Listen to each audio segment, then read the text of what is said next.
Alright, I can't even lie, that's actually one of the most satisfying things you can do in this game. When you're out of ammo and you have no choice but to pull out your fist and just beat the hell out of the guy in front of you, it really is great. It feels fantastic. I highly recommend doing it at least once if you haven't already. But anyways, I'm just playing some uplink here with the squad. Redneck, Wicked Shrapnel, a friend, and a random guy that they decided to pick up while I went to go eat. We were playing against that AK guy a couple games ago, and he was really screwing me off my shotgun streak, so I was kind of salty about having to party up with him, but regardless, I still had a ton of fun.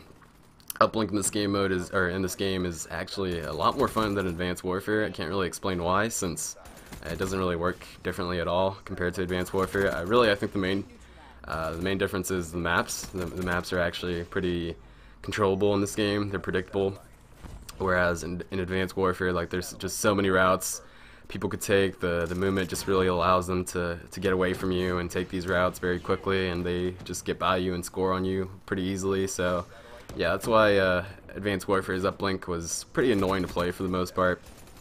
But in this game, everything's really predictable. It's a lot easier to control. If you're the better team, if you're the better player, you can really hold down the map and you can really control the game. So yeah, that's probably why I enjoy this game mode so much more. And honestly, it's pretty easy to drop a ton of kills in this game mode. I noticed, like, every game I was dropping like 50 or 60 kills a game at least. And so yeah, I do think this is probably the best game mode. Actually, no, that's not true. I woke up today to a bunch of tweets and screenshots of people playing that new game mode, Safeguard, and apparently that's the game mode to go to for kills, since I've already seen so many screenshots on Twitter of like people dropping over 80, 90 kills, and I think I even saw a couple hundred. So yeah, apparently Safeguard is the game mode to drop a ton of kills in. So I haven't gotten to play that yet. I just woke up and I started doing this commentary. So yeah, I don't know what I don't know what's gonna happen once I start playing Safeguard. So who knows? I'll check back with you guys once I get some games in on that game mode. But Uplink's not a terrible game mode to play if you want to go for kills. It really is pretty easy for the most part. But I'm not here to really brag about this high kill gameplay. Honestly, there's not really much point in bragging about high kill gameplay, since really all they are is you just have to find the perfect noob lobby, the perfect noobs that are willing to get their ass pounded for 10 minutes straight for you. So yeah, there's really not much point in bragging about high kill gameplay, so I'm not going to do it. The main point of this video and why I'm uploading is, well, really, I'm just happy. I really am just extremely happy. I haven't had this much fun with the Call of Duty since MW2. So it's been about 6 years. 6 years since I've enjoyed just playing with friends and just completely steamrolling the enemy team. You know, back in the MW2 days when you would just play with friends and just make it rain down Harriers and chopper gunners and AC-130s and just drop all those nukes. And oh yeah, by the way, I am never using the War Machine again. Every single time that I use it, I just kill myself. I don't know why. I just go full derp every single time that I pull it out. So yeah, lesson learned, never pulling that thing out again. But anyways, yeah, the MW2 days were definitely the glory days for me.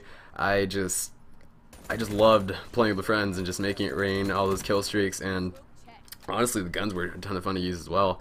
And even though the kill streaks in this game are definitely not MW2 level, actually the Hellstorm was it was pretty good up until they nerfed it. When I went to go eat last night, apparently they released a patch for some kill streaks, specialists, and weapons, and they definitely nerfed the Hellstorm, because before I used to get at least a triple kill like every single time that I called one in, and now I'm lucky to get one. So it's definitely noticeable. I think they removed the homing feature of the missiles, like they don't lock onto enemies anymore. Now they just kind of go straight down to the ground whenever you release the missiles. So that's probably why they don't get as many kills as they used to. I'm not too sure how I feel about that, since I think it was the only really good kill streak in this game, in all honesty, at least from the ones that they, well, let us use. But apparently people complained about it. Apparently people thought it was OP, so I don't really mind. In all honesty, I just prefer getting kills with my guns anyway, so if a kill streak gets nerfed, I'm not too sad about it. But yeah, aside from the Hellstorm missile, I think they definitely adjusted rejack, which was definitely needed. Rejack was a load of shit. I used it on stream last night, or yesterday evening, to show people just how bullshit it is when a good player uses it and how it can be abused.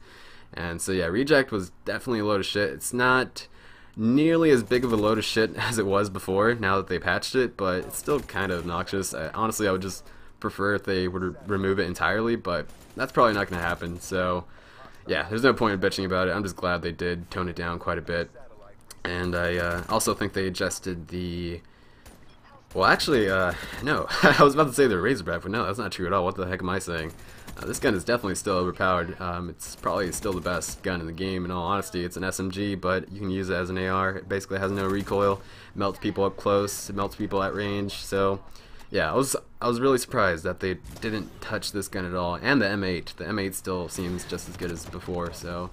Yeah, I'm not sure if they plan on doing that later, or they just don't plan on doing it at all. I'm not sure, so who knows what's going to happen there. Oh, and people were saying the shotguns needed some adjustments, and honestly, I don't see it. I really don't, at least with the KRM. I put that on stream yesterday, and I was able to go on some major tears with it, honestly. I mean, I was dropping 40, 50 kills a game with non-lethal streaks, so...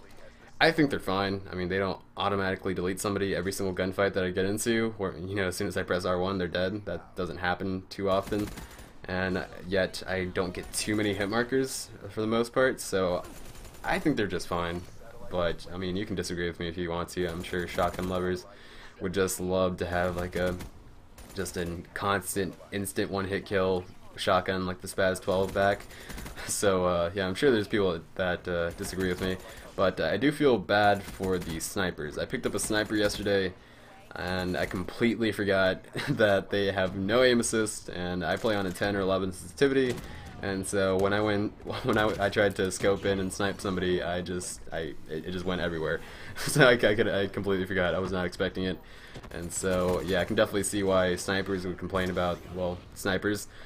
But I did see some gameplay on YouTube of somebody using a sniper and actually doing work with it, so I'm assuming it's just something that people have to get used to, and eventually, you know, people can actually snipe successfully.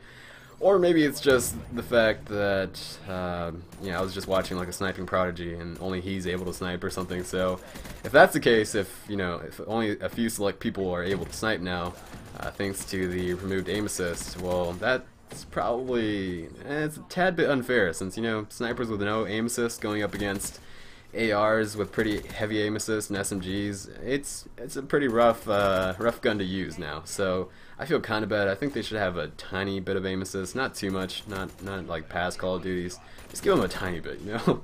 I feel bad. I'm not even a sniper, and I feel bad for them. So yeah, so hopefully they do adjust the snipers a tiny bit.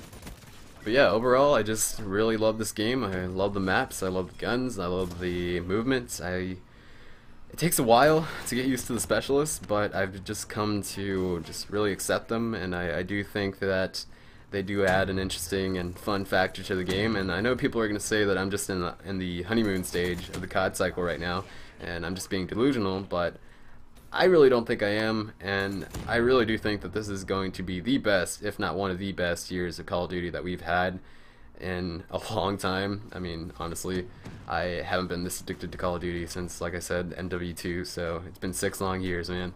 It's been 6 long years, but here's the home run from Treyarch. Thank you, Lord Vonderhaar. Hopefully you guys feel the same way. If not, I mean, it's okay. I'm not going to shun you for not liking the game. Hopefully you don't shun me for liking the game. And so yeah, that's all I had to say. I'm just gonna go play some Black Ops 3 now, because like I said, I'm addicted. Hope you guys enjoyed, and I'll see you guys next video or next stream. Thanks for watching.